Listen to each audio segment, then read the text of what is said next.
Echidna. This season of ReZero is already so good, I don't even know where to begin. It feels like every week the episodes just get better and better. And guys, it's just such an amazing feeling to finally see my favorite character being animated. I mean, let's be honest, Donna has no business being this cute. She's a lot more expressive than I imagined in the web novel, but I think that's a good change because she's seriously just adorable. I'm glad I don't have a girlfriend because I don't think any woman can top this.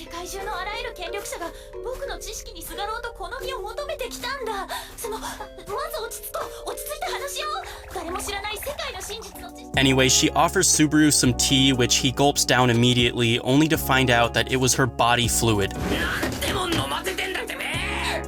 So real quick, let's take a moment to analyze what this actually means. I've compiled a list of bodily fluids for you guys, and you can let me know in the comments which one you think's in the tea. We've got blood, sweat, tears, diarrhea, piss, cum, spit, pus, and mucus. So which of those things was in the actual tea is up for you to decide. I personally think the answer is all of the above, but you can let me know what you think in the comments.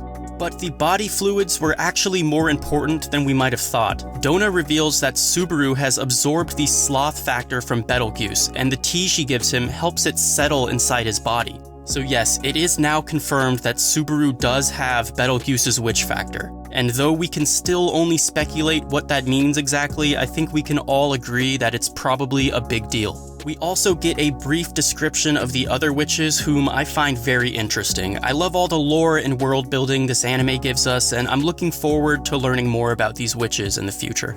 Another cool detail we got is that apparently normal people vomit uncontrollably when they see Echidna.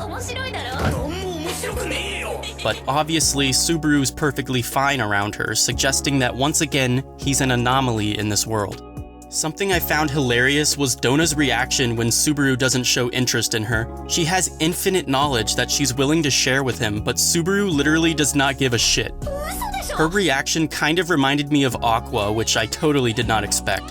One last thing I want to mention from the tea party was that whole scene with Donna licking her hand. Now, I know ReZero can get pretty exciting sometimes, so I just wanted to make sure everyone's prepared for the rest of the season.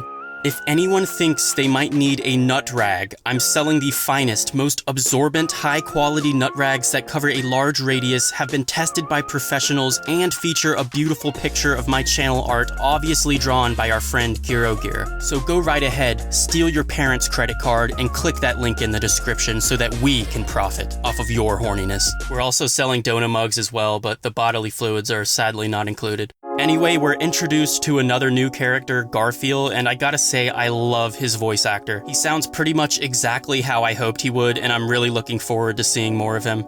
Just in case anyone didn't make the connection, Garfiel is obviously related to Frederica. Also, for the anime-onlys out there, part of Garfiel's personality is that he always makes references no one understands, so if his dialogue ever confuses you, just remember that it's not always supposed to make sense.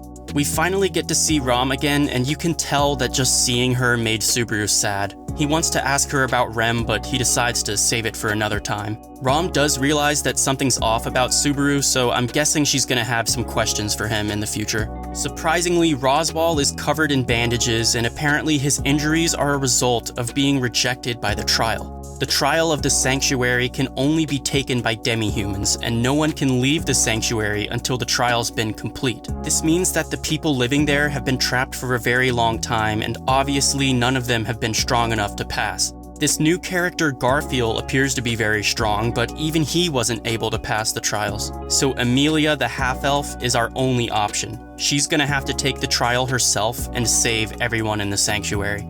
But it doesn't work out like that. The trial ends abruptly and Emilia passes out. By the way, isn't Emilia kind of passing out a lot this season? I feel like so far she's almost been unconscious for as long as Rem. Anyway, Subaru enters the tomb to save Emilia, but starts his own trial on accident. He then hears his own voice telling him to face his past, and then gets woken up by his own father in Japan. So obviously that was the big cliffhanger we ended with, and the question we want to ask is, what is the purpose of this trial? What does it mean to face your past? Well, a lot of people thought it was odd how Subaru never tries to return to Japan, but that's because he hasn't even had time to think about that. But now, he has to. Is Subaru going to have to choose between Japan and rezero? Let me know what you guys think is gonna happen. I'm really excited to see Subaru's parents and basically just learn about who he was before he came to this world.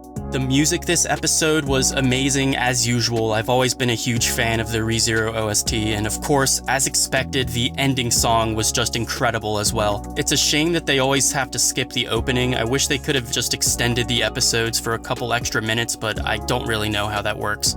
I thought this episode was about the same quality as the last one, maybe even a bit better. My only complaints are actually about Crunchyroll rather than the episode itself. There was a couple times I noticed that the subs were off, but honestly, at this point, I kinda expect that from Crunchyroll. But regardless, it was an amazing episode, and let me know what you guys thought about it. Make sure you give the video a like, buy a nut rag, and most importantly, keep talking about rezero, guys. I'm out for now. Peace.